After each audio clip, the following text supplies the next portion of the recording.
How's it going, everybody? This is going to be the first installment of what I hope is going to be a multi-installment series that I'm doing by request. Vaping 101. Decided to do this because I watch a lot of YouTube videos, and from what I've seen, there isn't a series that just takes people through from really beginner through to really advanced, and I want to try and cover as much of that as I possibly can. Just a quick aside, my bird is about a foot that way, so occasionally you'll hear squeaking and squealing and singing.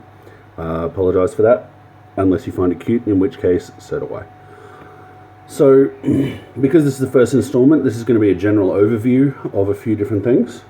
What I'd like to start out with is, what is vaping? It's pretty simple, really. What you have is some form of battery or mod, called a mod because they're originally modified torch bodies. I'll go into that later. That supplies power to an atomizer. That atomizer contains coils or a coil head. This is the most simple form. It's called a dripping atomizer, so you can actually see the wick and the coils on that. I'll explain all of this, don't worry if you're getting lost. But basically, juice comes up the wick onto the coil gets heated by the battery or the mod, and the heating of the coil atomizes the juice, which produces a vapor that you inhale. Okay, it can contain nicotine or not. Juice tends to be sweet, and it's supposed to be sort of a replacement for smoking. I've got off the smokes with these things, so put it all together and this is what you get.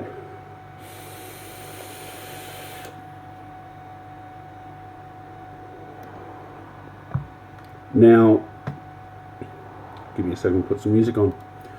If I can. What you get to start with, most people when they start, they'll see a little e-cig pen or something like that in a cigarette shop and decide to give it a go. I personally found that really unsatisfying, but several people I know love their e-cig pens. It goes from everything from a cigarette, which looks like a cigarette, has a glowing end, you've probably seen people with them, through e-cig pens, so the Kanga Emo, EVOD, Ego C-Twist, and the other Ego styles, usually about that long, bit longer, little tiny atomizer on top. I don't have one as an example, unfortunately, and that atomizer contains a little coil head which does all the heating for you. You put a little bit of juice in there, screw it on, vape away. Those are called mouth to lung, because like a cigarette, you draw the vapor into your mouth and then breathe it in. Most smokers find that a lot more satisfying when they're starting because it mimics the act of smoking. Once people get more advanced, a lot of us like to switch to straight up lung hit. And lung hit is like what I do with this, where instead of drawing it into your mouth and then going and putting out a little bit of vapor,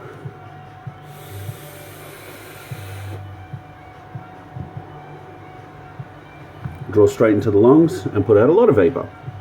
I find it very satisfying, the lung fill and the feeling of that much vapor going in and out. I find that really satisfying. That's why I do it.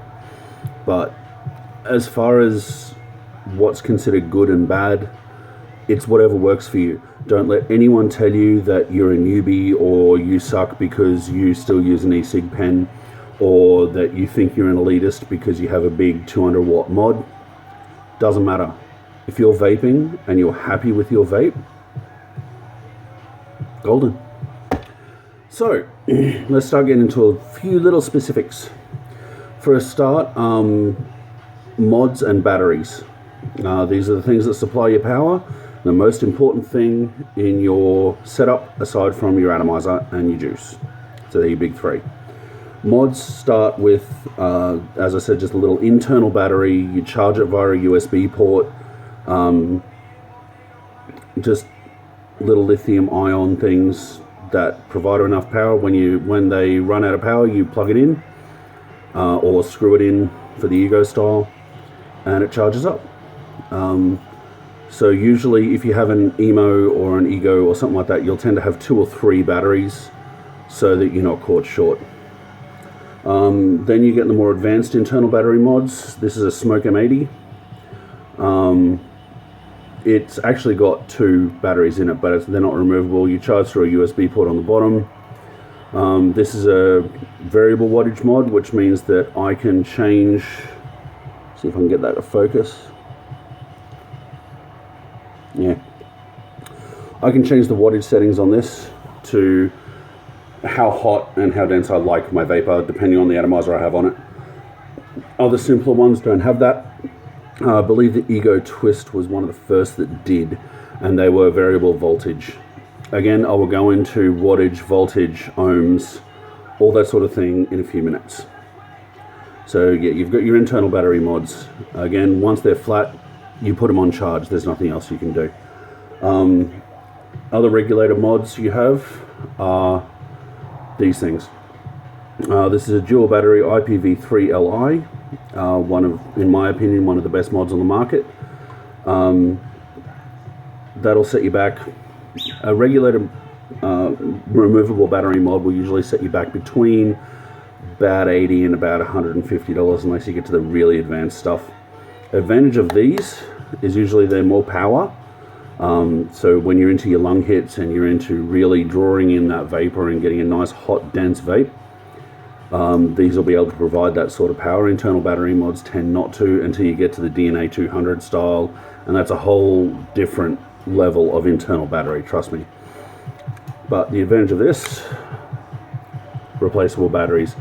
Don't get freaked out, those who know what they're looking at. These are not unwrapped batteries. That is a clear wrap. I keep my batteries very safe. They are all wrapped and all rewrapped as soon as there's a problem with them. It just happens to be a clear wrap that I got from Right Choice Vapes. So if this runs out of batteries, pull that off, replace the batteries, make sure the battery cloth thing doesn't get in the way, slide it back on, turn it back on, ready to vape. So your main sort of regulator mods. For some old schoolers and even some new schoolers are starting to get into it, you also have what are called mech mods, mechanical mods. At their simplest, they are a negative post with a button. You put a battery in it, and then there's a positive pin which sits on top of the battery. So essentially all it is a case that makes a connection. A couple of examples. I've got an old school Nemesis here, clone. Little tube form factor. I've got a 4.9. There's what's called a hybrid. I'll explain that in a minute. And then you've got the really big battery ones, 26650 batteries as opposed to 18650, which is what's in my regulated. That is an El Gigante by Wu-Tang mods. So the thing with mech mods is you've got to be very, very careful, and these days I don't really see a lot of reason, if you aren't already into them, to get into mech mods. In the last 12-14 months, regulated mods have come so far that there really isn't a reason to use mechanicals anymore unless you really like that style. These are tube mechs. They're the simplest form, so if I just see if I can get the top off this thing. There we go.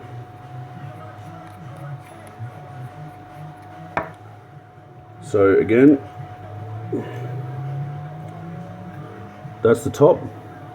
You screw your atomizer in there. That's called a 510 connection. 99.9% of atomizers have a 510 connection. If they don't, it'll be an Ego connection, which is basically the reverse. So that's where you plug your atomizer in. That sits on top of the battery. So positive post of the battery, negative post, that sits there. Then you've got the tube which covers it and holds it in place. And then at the bottom you have a button. Now the button, when you pull apart a mech, it's actually pretty simple. They're remarkably simple devices. you have usually a Delrin outside, so it's black. That's an insulator. And you've got a little negative pin that when you push the button, let's see if I can get that closer, pushes that center bit above the Delrin and makes contact with the battery. So that completes the circuit. The whole body of the mod is your negative, and when that makes connection, provides heat to your atomizer. So mechs are that simple. There's nothing to them. Now, the caveat on that and the danger of that is that if you're rebuilding and you have an atomizer short or something like that, a mech will still fire. It will essentially short the battery and fire, and you risk venting or damaging your battery, and that can basically become a shrapnel grenade. Do your reading and studying if you plan on getting into mechs, because they can be very dangerous if you don't do it right. So that's a quick rundown on the most common sorts of mods and batteries that's providing you power. The thing that gives the power to those mods, that is an 18650 battery, flat top, flat bottom. The way you tell which is which, the bottom is usually wider and dead flat. The top is usually a little button, like it's got the divot around it, and you've usually got an insulator around that. So it's usually white or black insulator around the top of the mod. Excuse the nails, by the way, I've been working all day. So that's how you tell positive from negative. Do not put them in backwards. Regulated mod, they just won't fire if you put them in backwards. Mech mod, there's differing opinions as to what it'll do. It won't damage the mod, but on a reg, it won't fire. This battery I've picked up because I wanted to show you something on it. This needs rewrapping. If you look here on the positive, see how that's lifting? That's dangerous. What you have with the battery internally, they have what's called IMR or INR chemistry. I'll go through types of batteries and what to get and what not to get in a minute. The entire body of the battery is the negative. That little button on top is the positive. That connects directly to the top of the cells inside, and the insulator separates it from the negative body. So if your wrap is splitting up here, anywhere around the positive pin, it means that you've essentially got, because all of this is negative, you've essentially got potential for a short. If the pin hits the center of the post and just off center where that crack is, what you've got is the battery shorting on itself. Now, IMR, INR batteries are considered what's called safe chemistry as opposed to ICR, which is an old style, much lower amp limit and far more dangerous. So even though these are safe chemistry, that just means they can take more of a punch through them than the ICR batteries can before they start to vent. If you short a battery or you exceed its amp limit, what happens is the battery goes into thermal runaway, heats up, and the chemicals inside it start expanding and bubbling and boiling. There are videos of this online where people have actually done controlled demolitions of batteries by shorting them. And it blows up with quite a lot of force. Now, batteries do have vents on them, like parts of the battery that are designed to pop open and allow relatively safe venting. Mods do too. You'll see on this, there's 2 holes on the top. On most mech mods, there'll be, and regulated mods, there'll be at least a couple of what's called vent holes that are supposed to allow it to vent safely. Again, have a look online. Very easy to find photos of mods that have blown up when attached to people. Things not to do with the battery. Do not discharge it below 2.5 volts. You will destroy the battery. It will be unusable. You will not be able to recharge it. You may as well chuck it. Second thing to do with batteries, don't throw them in the bin. Like any other battery, these are extremely toxic chemicals, and if they overheat, they can blow up, they can cause damage. You are putting a lot of people at risk. They're not supposed to be crushed, they're not supposed to be heated over 50 or 60 degrees. Take them to a battery place and dispose of them properly, please. Number 3, do not leave a naked battery in your pocket. This happened recently. Somebody had a battery in their pocket. The loose chain shorted across the top and the battery blew up in the pocket. They now have burns down their leg, and I think they needed stitches, did some tissue damage to their leg and everything. As I said, these things blow up pretty violently. So yeah, don't keep loose batteries anywhere where there's any metal around them. I would highly recommend getting something like this as a battery case.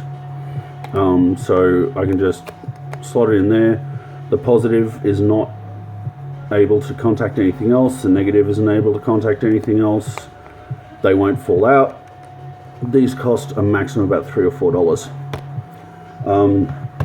Other styles I've got, I got this off Adam Bentley's, I think it's Adam Bentley, Deathware on Etsy. It's 3D printed, 4 battery case. Just anything that keeps your batteries separated from each other and separated from anything that can short them. Those batteries are called 18650 because they're 18 millimeters wide and 650 micrometers long, so 65 mil long. 26 650s, which are the other ones you'll sometimes see, although rarely nowadays, 26 millimeters wide and the same length, 65 mil. So just to give you an idea,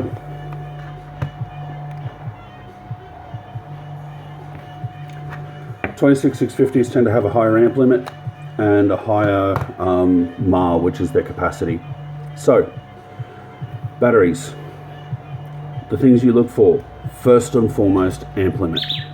If you are using any modern regulated mod, and anything below 1.2 ohms or 1 ohm in your atomizer, you want a battery with a minimum amp limit of 20 amps continuous.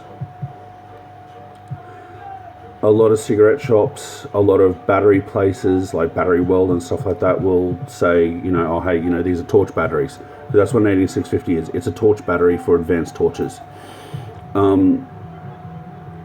A lot of the Philips ones and that sort of thing, they are either ICR and or they have a very low amp limit. One of the ones I saw as a Panasonic is 6.8 amps limit, and I had to explain to someone why you don't use that in your mod. So why you don't use it comes down to Ohm's law and the power equation. Ohm's law says that resistance is a product of current and voltage. Power is a function of current and voltage. That's the power equation. Ohm's law, V equals IR. So voltage is current and resistance.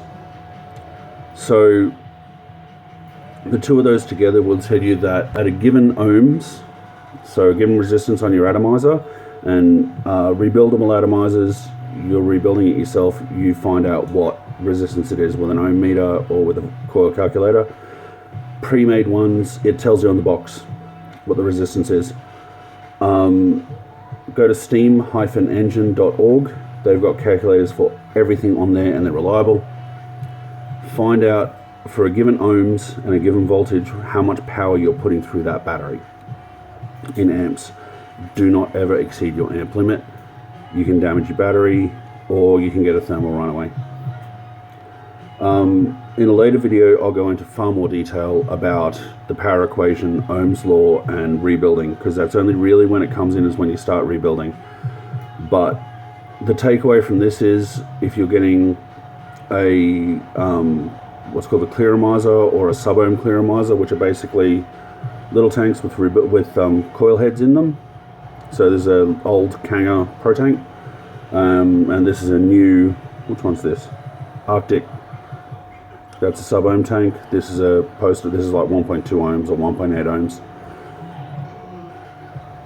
They're designed for use on, or the post-ohm Clearomizers are designed for use on pretty low-powered mods. Under an ohm, they're designed for higher powered mods, and they're designed for high amp limit batteries. So if you're going under an ohm, make sure you're using good 18650 batteries. Now, best brands at the moment, this changes over time, but this has been pretty solid for the last 9-10 months. Sony VTC4, which is the original. They brought the VTC5 as well, but it has a lower pulse amp limit. The Samsung 25R, there's two versions, there's the green and the blue. They're pretty much identical to all intents and purposes, aside from what's called internal resistance, which doesn't really matter to anyone who's not really into battery technology. The 25R is the only battery I would recommend in a mech mod. The LG HE2, HE4 and HG2 are all great batteries for regulator mods. EFS purples used to be good, don't go near them now. The latest batch have just been tested at 10 amp limit. Excuse the bird. So they claim 35 amp, they are not, they are 10 amp batteries, do not use them. So Samsung 25R, LG HE2 and HE4 and HG2, Sony VTC4 and VTC5.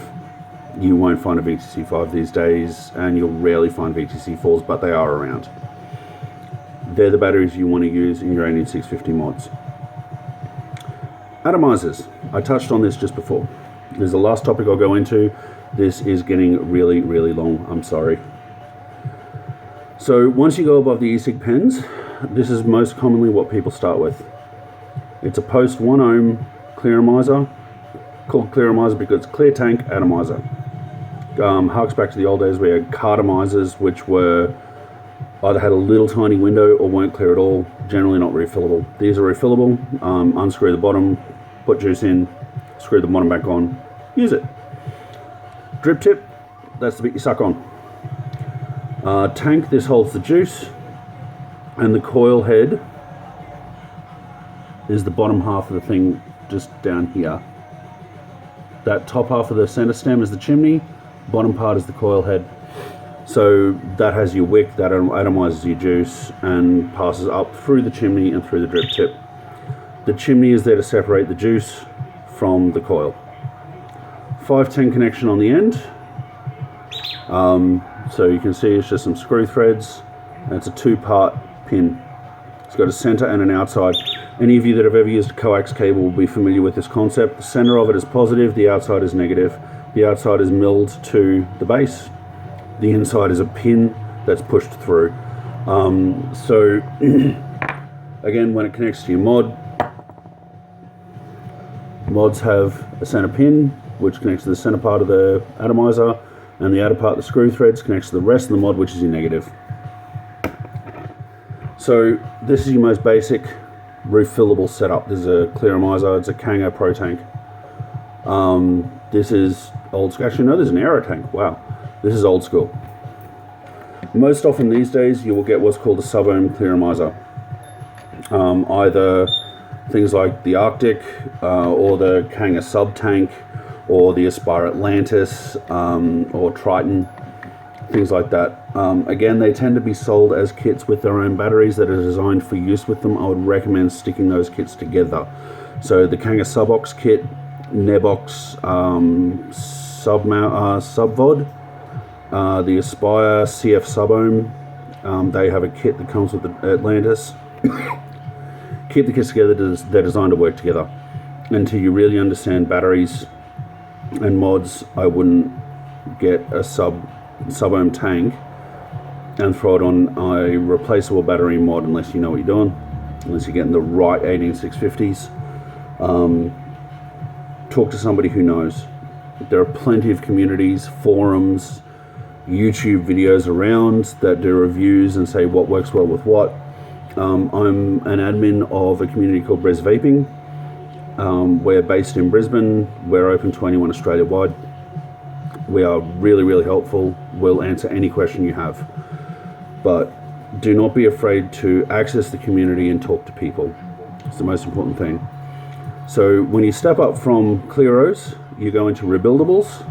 And again, you've got two types of rebuildables. You've got rebuildable tanks and rebuildable dripping atomizers. So RTAs or RBAs, so the tanks, is a Billow version 2.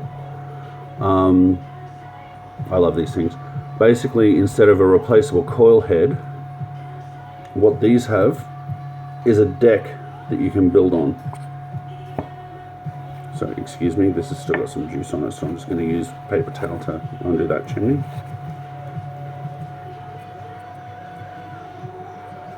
This is actually one of the smallest decks, a bit hard to build on, but you can see it looks a lot like the dripper I showed you earlier. It's got some posts and wire and wick. So that all goes together. So it's essentially, you can customize your vape by rebuilding the coils.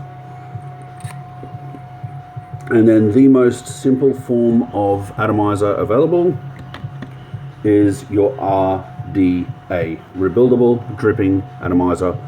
Again, I do not recommend anyone go into these until they start doing some research on ohms, coil types, wire types, that sort of thing. I will be doing a later video explaining rebuilding completely, from wire type to coil builds to how to calculate out your ohms to what to watch out for.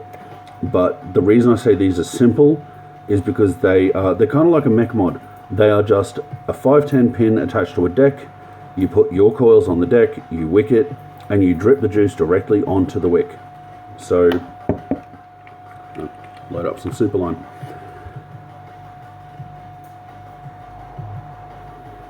Try and do this so the camera can see it.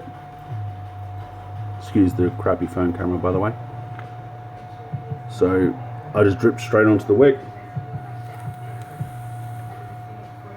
and I'm ready to vape. So because I like changing flavors a lot and because I like blowing big clouds, I tend to use drippers most of the time. I use tanks a fair bit when I'm home, but drippers almost exclusively when I'm at work or when I'm out.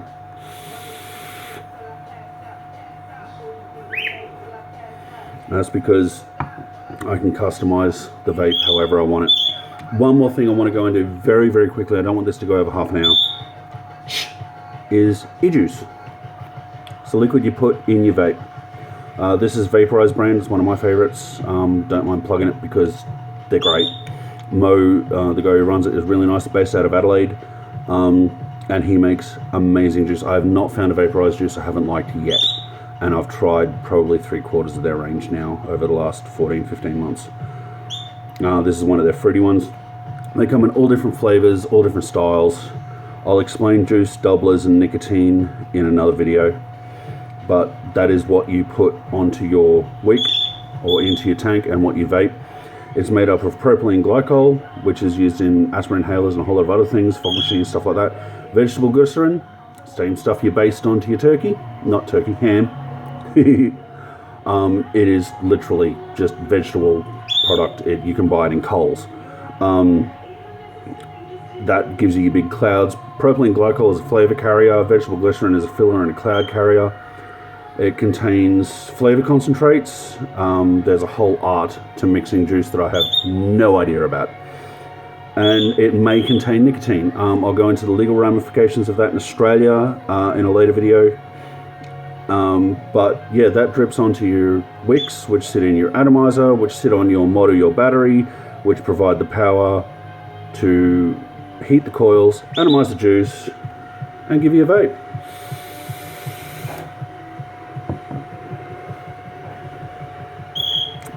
Please ask questions in the comments. If you're in Australia, please feel free to join Breeze Vaping if you're not already a member. And I ask any questions you want, we will answer them. I know this has been a little bit all over the place. This is my first time making a video like this, so excuse my inexperience. Leave suggestions for future videos in the comments. And guys, no clouds, no glory. Vape on.